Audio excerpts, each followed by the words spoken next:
കേരള ജമഅത്തുൽ ഉലമ ഇല്ല എന്നീ ഈ സന്ദർഭത്തിൽ ഇവിടെ ഉച്ചസ്ഥരം പ്രഖ്യാപിക്കുകയാണ്. മുജാഹിദ് അവസരം മുതലെടുക്കരുത്. കാര്യം ഗൗരവമായി മനസ്സിലാക്കണം. ചരിത്രത്തിൽ ചവറ്റു കൊട്ടയിലേക്ക് തള്ളപ്പെട്ട വാദങ്ങളെ ചില ഈ സാഹചര്യത്തിൽ മുതലെടുക്കാൻ ശ്രമിക്കുകയാണ് മുജാഹിദ്, ജമാഅത്ത്, സോളിഡാരിറ്റി അടക്കമുള്ളവർ എന്ന് സാന്ദർഭികമായി ഞാനിവിടെ ഓർമ്മപ്പെടുത്തുകയാണ്. ഹാഫിദ് ഇബ്നു കസീർ അടക്കം. ആരാണ് ഇബ്നു കസീർ? ഇബ്നു തൈമിയ്യയുടെ തന്നെ. وتحسبهم أيقاظا وهم رقود ونقلبهم ذات اليمين وذات الشمال وكلبهم باسط ذراعيه بالوسيط എന്ന് പറയുന്ന ആയത്തിന്റെ വ്യാഖ്യാനത്തിൽ പറയുന്നുണ്ട് വശമിലത്ത് കൽബഹും ബറകത്തുഹും. ഈ 7 ആളുകളുടെ ബറക്കത്ത് നായക്ക് സിദ്ധിച്ചു. അതുകൊണ്ടാണ് നായക്ക് 309 കൊല്ലം കേടുപാട് സംഭവിക്കാതെ, ഒരു രോമത്തിന് പോലും ഒരു കേടും സംഭവിക്കാതെ ഉറങ്ങാൻ കഴിഞ്ഞത്. ആരാ പറയുന്നത്? നിങ്ങൾ സാക്ഷാൽ ഷെയ്ഖുൽ ഇസ്ലാം എന്ന് പറയുന്ന ഇബ്നു തൈമിയ്യയുടെ ശിഷ്യൻ സാക്ഷാൽ ഹാഫിദ് ഇബ്നു കസീർ വളരെ വ്യക്തമായി രേഖപ്പെടുത്തിയിട്ടുണ്ട്. മാത്രമല്ല അനവധി മുഹദ്ദിസീങ്ങൾ, മുഫസ്സിരീങ്ങൾ ഈ കാര്യത്തെ ഗൗരവമായി ഉദ്ധരിച്ചിട്ടുണ്ട്. നായക്ക് പോലും, അതായത് ഈ 7 ആളുകൾ അമ്പിയാക്കളല്ല.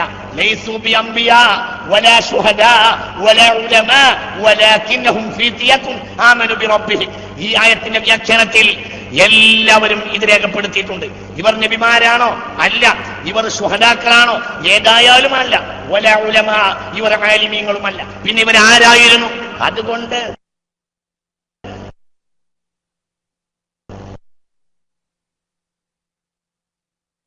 ബറക്കത്ത് നബിയിൽ മാത്രം പരിമിതം മാത്രമാണ് മുസ്ലിം ബഹുജനം അത് തിരിച്ചറിയണം എന്ന് സാന്ദർഭികമായി ഞാനിവിടെ ഓർമ്മപ്പെടുത്തുക. എന്തിനാണ് സമയം വളരെ കുറഞ്ഞതുകൊണ്ട്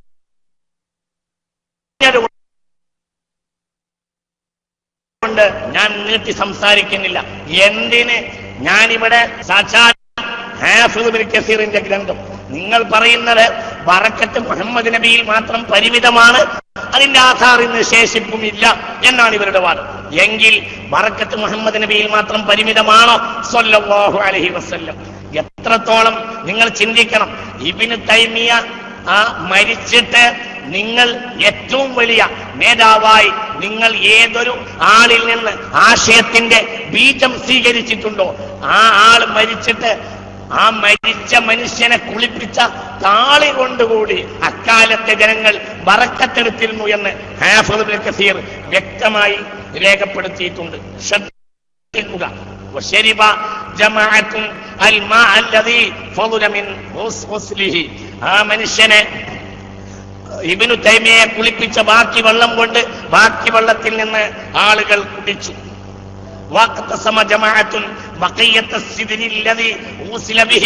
അദ്ദേഹത്തെ കുളിപ്പിക്കപ്പെട്ട താളി കൊണ്ട് ജനങ്ങൾ ഓഹരി ചെയ്തു. ആ താളി പോലും ജനങ്ങൾ അങ്ങോട്ടും ഇങ്ങോട്ടും ഓഹരി ചെയ്തെടുത്തു. ആരെ കുളിപ്പിച്ച? ഇബ്നു തൈമിയ്യയെ മയ്യത്ത് കുളിപ്പിച്ച താളി പോലും ഓഹരി ചെയ്ത് ബറക്കത്തെടുത്തു. സാക്ഷാൽ ഈ ഇബ്നു തൈമിയ്യയാണ് നിങ്ങൾ ഷെയ്ഖുൽ ഇസ്ലാം ഇബ്നു തൈമിയ്യ എന്ന് പറയുന്നത്. മാത്രമല്ല വദുഫിഅ ഫിൽ ഖൈത്തില്ലദി കാന ഫീഹി സബഖുല്ലദി കാന ഫീ ഉനുഖിഹി. ഇപ്പോഴല്ലേ നിങ്ങൾക്ക് കൈക്കല്ലും ഏലസുമെല്ലാം ഹറാമും ശിർക്കുമായത്? ഒരു നൂല്, ശിഫാക്ക് വേണ്ടി ഒരു നൂല് ഇബ്നു തൈമിയ്യയുടെ കഴുത്തിൽ കെട്ടിയിരുന്നു. ആ നൂല് പോലും ലേലം ചെയ്ത് വിൽക്കപ്പെട്ടു. ഇവിടെ പറയുന്നത് ഹാഫിദ് ഇബ്നു കസീറാണ്. അതുകൊണ്ട് നിങ്ങൾ ഇത്തരം തൽപര കക്ഷികൾ മേൽവാദങ്ങളിൽ നിന്ന് പിന്തിരിയണം. ഇത് ജുഗുപ്സാവഹമായ വാദമാണ്, യാതൊരു അടിസ്ഥാനവും ഇല്ലാത്തതാണ്. മാത്രമല്ല ഇന്ന ത്വാഖിയത്തല്ലത്തി കാനത്ത് അലാ റഅസിഹി ദുഫിഅ ഫീഹാ 500 ദിർഹം.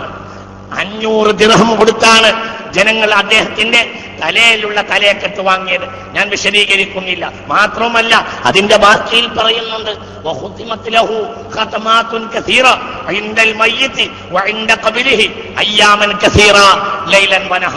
ദിവസങ്ങളോളം അദ്ദേഹത്തിന്റെ ഖബറിന്റെ അടുക്കൽ മാത്രം, അദ്ദേഹത്തിന്റെ മയ്യത്തിന്റെ അടുക്കൽ മാത്രമല്ല ഖബറിന്റെ അടുക്കൽ പോലും ഖുർആനോത്ത് നടത്തും. ഇന്ന് നിങ്ങൾ ഹറാമാണെന്നും വിദ്അത്താണെന്നും വാദിക്കുന്ന കാര്യങ്ങൾ സാക്ഷാൽ നിങ്ങൾ ഏതൊരു നേതാവിൽ നിന്ന് വന്നിട്ടുള്ളതാണോ ആ നേതാവിന്റെ കാര്യത്തിൽ നടന്നെന്ന് അദ്ദേഹത്തിന്റെ ശിഷ്യൻ ഹാഫിദ് ഇബ്നു കസീർ വ്യക്തമായി രേഖപ്പെടുത്തിയിട്ടുണ്ട്. ഞാൻ വിശദീകരിക്കുന്നില്ല, സമയം വളരെ പരിമിതമാണ്. ബഹുമാനപ്പെട്ട കഴിഞ്ഞു പോയ നേതാക്കൾ എന്തിനേറെ പറയുന്നു. ബഹുമാനപ്പെട്ട ഇമാം മുഖാത്തിലിനെ തൊട്ടും ഇമാം മുജാഹിദിനെ തൊട്ടും ഉദ്ധരിച്ചുകൊണ്ട് ഇസ്മായിലുൽ ഹഖീൽ ബറൂസവി റളിയല്ലാഹു അൻഹു തഫ്സീർ റൂഹുൽ ബയാനിൽ പറയുന്നുണ്ട്, 10 ജീവികൾ സ്വർഗ്ഗത്തിൽ കടക്കും. എന്താ കാരണം? മഹാന്മാരായ മുൻഗാമിയുടെ ബറക്കത്താണ് കാരണം. വമിൻഹാ നംലത്തു സുലൈമാൻ, മഹാനായ സയ്യിദ്ന സുലൈമാൻ അലൈഹിസ്സലാത്തു വസ്സലാമിനോട് സംസാരിച്ച, മാത്രമല്ല തന്റെ സംസാരം കേൾക്കുകയും ആ ഉറുമ്പിന്റെ വാക്ക് കേട്ട് ചിരിച്ചുകൊണ്ട് പുഞ്ചിരിച്ചു നബിയുല്ലാഹി സുലൈമാൻ അലൈഹിസ്സലാം. ആ ഉറുമ്പ് സ്വർഗത്തിലാണ്. ഈ നായക്ക് തന്നെ വലിയ മഹത്വങ്ങളുണ്ട് എന്ന് രേഖപ്പെടുത്തിയിട്ടുണ്ട്. സമയം പരിമിതമാണ്. അതുകൊണ്ട് ബറക്കത്തിനെ നിഷേധിക്കാനുള്ള എല്ലാ ശ്രമങ്ങളും സത്യത്തിൽ ഇരുട്ടിന്റെ വക്രാക്കൾ നടത്തുന്ന ശ്രമങ്ങൾ മാത്രമാണ്.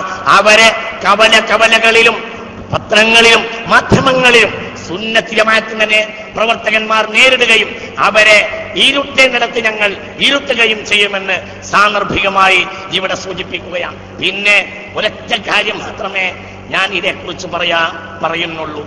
ഒരൊറ്റ കാര്യം വളരെ അടിസ്ഥാനമാണ്. അത് വളരെ ഗൗരവമായി നമ്മൾ ചിന്തിക്കേണ്ട സംഗതിയാണ്. ഇൽമിന് യാതൊരു ബഹുമാനവും ഇല്ല എന്ന് വീണ്ടും ഞാൻ ഇവിടെ ആവർത്തിക്കുകയാണ്. ഞാനത് 2 കൊല്ലം മുമ്പ് പറഞ്ഞപ്പോൾ എന്നെ കൊല്ലാക്കൊല ചെയ്തതിന് കയ്യും കണക്കുമില്ല. ഞാൻ വീണ്ടും ആവർത്തിക്കുകയാണ്. നാവ് പഴച്ച് പറഞ്ഞതല്ല. ഇൽമിന് ഒരു വിലയുമില്ല. ഇൽമിന് യാതൊരു വിലയുമില്ല. മഹ്ലൻ ഇൽമിന് ഒരു വിലയും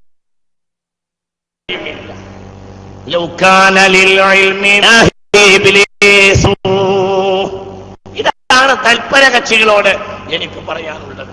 ഞാനത് 2 കൊല്ലം മുമ്പ് ജാമിഅയിൽ വെച്ച് നാവ് പേച്ച് പറഞ്ഞതായിരുന്നില്ല. ഇൽമിന് ഒരു വിലയുമില്ല. ഇൽമിന് ഒരു വിലയുമില്ല. ഇൽമിന് ഒരു വിലയുമില്ല. അത് നാഫിയാണെങ്കിൽ മാത്രമേ അതിന് വിലയുള്ളൂ. ലൗ കാന ലിൽ ഇൽമി മിൻ ദുനി തുഖാ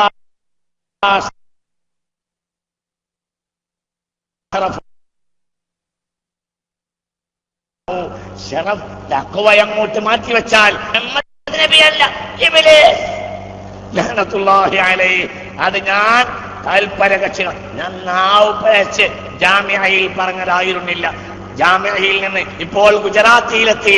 ഗുജറാത്തിയിൽ വീണ്ടും ആവർത്തിക്കും. ഇത് നരേന്ദ്രമോദിയുടെ മുന്നിലാണെങ്കിലും യഥാർത്ഥ ഗുജറാത്തിലെ അധ്യക്ഷൻ നരേന്ദ്രമോദിയുടെ മുന്നിലാണെങ്കിലും ഞങ്ങൾക്ക് ആവർത്തിച്ച് പറയാനുള്ളത് ഇത് തന്നെയാണ്. എന്റെ ബഹുമാനപ്പെട്ട സഹപ്രവർത്തകൻ സമദ് സാഹിബ് ഇവിടെ സൂചിപ്പിച്ചു, ഈ മുടിയിൽ വെല്ലൂരിലെ മുടിയിൽ ഞങ്ങൾക്ക് അഭിപ്രായക്കേടില്ല. അവിടെ ഞങ്ങൾക്കെന്നല്ല മുസ്ലിം ലോകത്തിന് ഒരഭിപ്രായക്കേടുമില്ല. പിന്നെ അഭിപ്രായക്കേട് പറയുന്ന ഒരു കൂട്ടരുണ്ട്. അവർക്ക് ആധാറിലോ വല്ലാതെ മാറ്റി നോക്കിയാൽ മുസ്തഫ നബിയിലോ യഥാർത്ഥത്തിൽ വിശ്വാസവും ഹബീബ നബിയുടെ ഷറഫിൽ അവർക്ക് വിശ്വാസവും ഇല്ല. അത് വിശദീകരിച്ച് ഇപ്പോൾ പറയേണ്ടതല്ല, മുമ്പ് പലപ്പോഴും പറഞ്ഞിട്ടുള്ളതാണ്. അപ്പോൾ ഇവിടെ വിഷയം ഗൗരവമാണ്. നിങ്ങൾ അല്ലാഹുവിന്റെ പരിശുദ്ധമായ വിജ്ഞാനം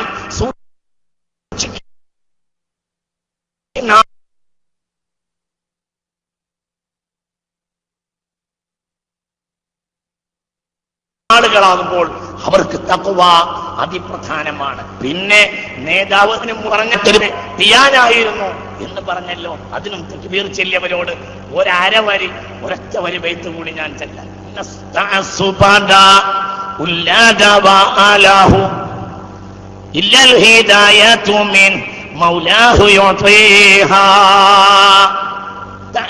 എന്ന് പറയുന്നത് ഒരു രോഗമാണ്. ആ രോഗം തീരണമെങ്കിൽ അല്ലാഹു ഹിദായത്ത് നൽകണം. പടച്ച തമ്പുരാൻ ഒരു കാര്യം തീരുമാനിക്കണമെങ്കിൽ അത് ഫുലാനോട് ചോദിക്കണം എന്ന് പറയുന്നിടത്തേക്ക് ഒരു ജനത, അതൊക്കെ ഇവിടെ വ്യക്തമായി നമ്മുടെ നേതാക്കൾ കാണിക്കുന്നുണ്ട്, എത്തിയിട്ടുണ്ടെങ്കിൽ ഇത് മരുന്നില്ലാത്ത രോഗമാണ്. ഈ രോഗത്തിനുള്ള പരിഹാരം ഇല്ലൽ ഹിദായത മിൻ മൗലാഹു യുഅതീഹാ.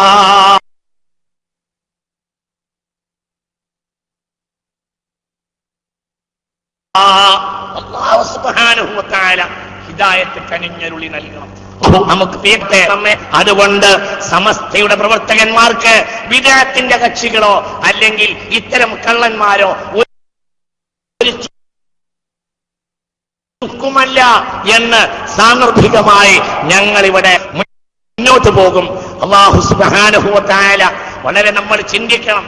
രണ്ട് വിഭാഗവും ഐക്യപ്പെടാൻ വേണ്ടി ഈ അടുത്ത കാലം വരെ നമ്മളെ പ്രഭാഷകരൊക്കെ ദുആ ചെയ്യുമായിരുന്നു. ഞാനും ദുആ ചെയ്തിരുന്നു.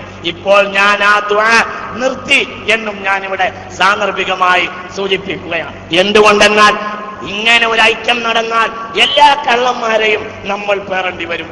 അതുകൊണ്ട് 1-2 മാസങ്ങളായി എന്റെ ദുആ, പടച്ചവനെ ഹക്കിന്റെ ആളുകാര് ആരെങ്കിലും ഉണ്ടെങ്കിൽ ആ കൂടാരത്തിൽ നിന്ന് യഥാർത്ഥ ഹക്കിലേക്ക് ചേരുമാറാകട്ടെ. അല്ലാഹു തൗഫീഖ് ചെയ്യട്ടെ. ഹക്കും ബാത്തിലും തമ്മിൽ ഐക്യമില്ല. ഹക്കും മാത്രമേ ഐക്യമുള്ളൂ. ബഹുമാനപ്പെട്ട അഹ്ലു സുന്നത്ത് വൽ ജമാഅ സമസ്ത കേരള ജംഇയ്യത്തുൽ ഉലമ ഹക്കിനെ വിജയിപ്പിക്കാൻ പ്രതിജ്ഞാബദ്ധരാണ്.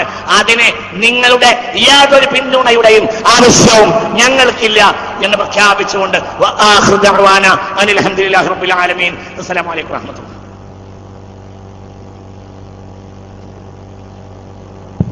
മഗ്രിബ് നമസ്കാരാനന്തരം ഉടൻ തന്നെ പരിപാടി ആരംഭിക്കും.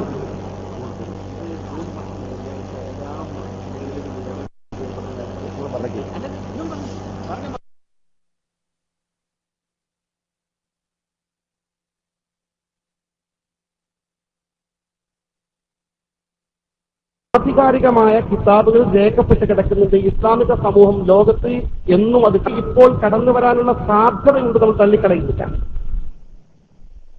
അതേസമയം കാരന്തൂർ മർക്കസിൽ ഒരു തവണ ഇക്കഴിഞ്ഞ മർക്കസ് സമ്മേളനത്തിനാണ് ഒരു മുടി കൈമാറ്റം ചെയ്യപ്പെട്ടത്.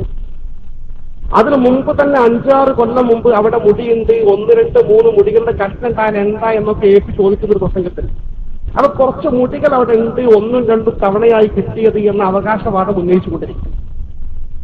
5-6 കൊല്ലം മുമ്പ് വന്ന മുടി ഇത്രമാത്രം വിവാദമാകാതിരിക്കാൻ കാരണം കാന്തപുരം തന്നെ ആ വിഷയം വളരെ ഒരു വലിയ ഇഷ്യൂ ആക്കി കേരളത്തിൽ ജനങ്ങൾക്കിടയിൽ പ്രചരിപ്പിച്ചിട്ടാണ്. അത് സിറാജിന്റെ പെട്ടിക്കോളത്തിൽ ചെറിയൊരു വാർത്ത, റബീഉൽ അവ്വൽ 12-ന് മുടി പ്രദർശനമുണ്ട്, അതിന്റെ വെള്ളം കൊടുക്കുന്നുണ്ട് എന്ന് പറഞ്ഞ് ചെറിയ വാർത്ത കൊടുക്കുമെന്നല്ലാതെ അതിന് ഇത്ര പ്രചാരമുണ്ടായിരുന്നില്ല. അതും അദ്ദേഹത്തിന്റെ ബുദ്ധിയായിരിക്കാൻ കാരണം അങ്ങനെ കുറെ കാലം കഴിച്ചു കൂട്ടിയാൽ കാലങ്ങൾ കഴിയുമ്പോൾ പണ്ടേ ഉണ്ടത് സ്ഥിരപ്പെട്ട് കഴിഞ്ഞാൽ അതിന്റെ ആധികാരികത കൽപ്പിക്കാനുള്ള തന്ത്രത്തിന്റെ ഭാഗമായിരിക്കാം, എന്തോ ആയിരിക്കട്ടെ.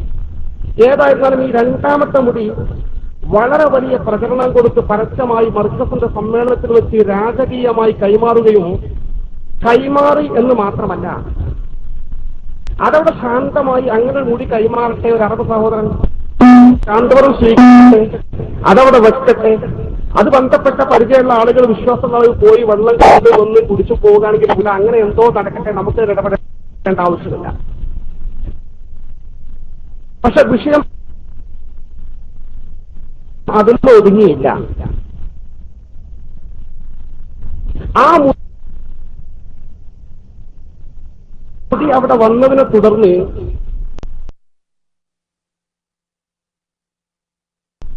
വ്യാപകമായി കേരളത്തിന് പ്രസംഗിച്ച കൂട്ടത്തിൽ പറഞ്ഞിട്ടുണ്ട്, ലോകത്ത് പല ഭാഗത്തും മുടികളുണ്ടെന്ന് പറഞ്ഞതുപോലെ അബുദാബി ഹസ്രജി കുടുംബത്തിലും ഒരു മുടിയുണ്ട്. ഞാൻ പ്രസംഗിച്ചു. കാരണം കഴിഞ്ഞ 2-3 വർഷക്കാലമായി ഞാൻ കേട്ടുകൊണ്ടിരിക്കുന്ന കാര്യമാണ്. അവിടെ ഒരു സുഹൃത്തിൽ നിന്ന് അവിടെ ഹസ്രജിയുടെ വീട്ടിൽ മുടി ഒരു മുടിയുണ്ട് ഞാൻ കേട്ടിട്ടുണ്ട്. ജനങ്ങൾ പ്രസംഗിച്ചു പോയിട്ട് യഥാർത്ഥത്തിൽ പട്ടിക്കാട് ജാമിഅ നൂരിയ അറബി കോളേജിന്റെ വാർഷിക മഹാസമ്മേളനം നടക്കുന്നതിന്റെ കൃത്യം ഒരാഴ്ച മുമ്പാണ് കാരന്തൂർ മർക്കസിന്റെ സമ്മേളനം നടത്തുന്നത്. ആ മർക്കസ് സമ്മേളനത്തിൽ വെച്ചാണ് ഈ മുടി അറബിക്ക് കൈമാറിയത്. ഈ ഹസ്രജി കുടുംബത്തിൽ ആ മകനായി അവശേഷിക്കുന്ന ഒരു മകൻ അഹമ്മദ് ഹസ്രജി എന്ന സുഹൃത്ത് ഈ കാന്തപുരത്തിന് കൈമാറിയത്. ഒരാഴ്ച കഴിഞ്ഞല്ലോ പട്ടിക്കാട് ജാമിഅ നൂരിയ അറബി കോളേജിന്റെ സമ്മേളനം വന്നു. നമ്മൾ കേട്ടത് ഹസ്രജി കുടുംബത്തിന്റെ മുടി ഉണ്ട്. ആ മുടി ആ ഹസ്രജിയുടെ മകൻ തന്നെ കാന്തപുരത്തിന് കൊടുത്താൽ നമ്മൾ കാണാനും അറിയാനും സാധിച്ചു. ഒറ്റയടിക്ക് നിഷേധിക്കുന്നത് ശരിയല്ല. സത്യത്തിൽ ഈ